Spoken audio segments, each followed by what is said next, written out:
بسم اللہ الرحمن الرحیم۔ تمام دیکھنے اور سننے والوں کو السلام علیکم۔ ابن ابی حاتم میں صدی بن عجلان سے مروی ہے کہ مجھے رسول اللہ صلی اللہ علیہ وسلم نے اپنی قوم کی طرف بھیجا کہ میں انہیں اللہ اور رسول اللہ صلی اللہ علیہ وسلم کی طرف بلاؤں اور احکام اسلام ان کے سامنے پیش کر دوں۔ میں وہاں پہنچ کر اپنے کام میں مشغول ہو گیا۔ اتفاقاً ایک روز وہ ایک پیالہ خون کا بھر کر میرے سامنے آ بیٹھے اور حلقہ باندھ کر کھانے کے ارادے سے بیٹھے اور مجھ سے کہنے لگے، آؤ صدی تم بھی کھا لو۔ میں نے کہا، تم غضب کر رہے ہو، میں تو ان کے پاس سے آ رہا ہوں جو اس کا کھانا ہم سب پر حرام کرتے ہیں۔ تب تو وہ سب میری طرف متوجہ ہو گئے اور کہا، پوری بات کہو۔ تو میں نے یہ آیت پڑھ کر سنا دی۔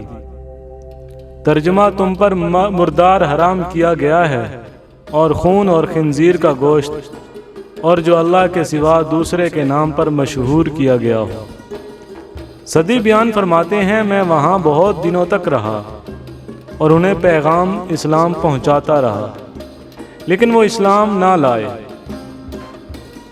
ایک دن جب کہ میں سخت پیاسا ہوا اور پانی بالکل نہ ملا تو میں نے ان سے پانی مانگا اور کہا کہ پیاس کے مارے میرا برا حال ہے، تھوڑا سا پانی پلا دو۔ لیکن کسی نے مجھے پانی نہ دیا، بلکہ کہا، ہم تو تجھے یوں ہی پیاسا تڑپا تڑپا کر ماریں گے۔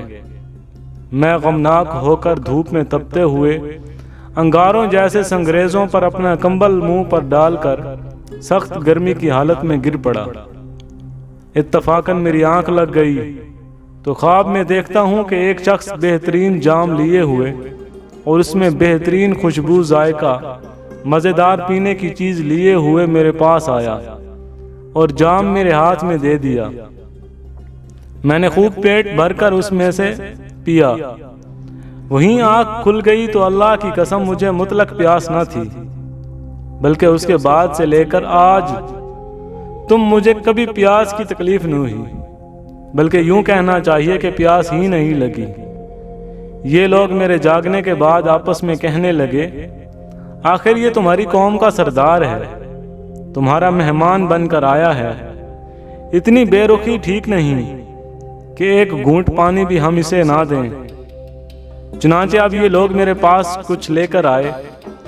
میں نے کہا کہ مجھے اب کوئی حاجت نہیں ہے، میرے رب نے مجھے کھلا پلا دیا۔ یہ کہہ کر میں نے انہیں اپنا بھرا ہوا پیٹ دکھایا۔ اس کرامت کو دیکھ کر وہ سب کے سب مسلمان ہو گئے۔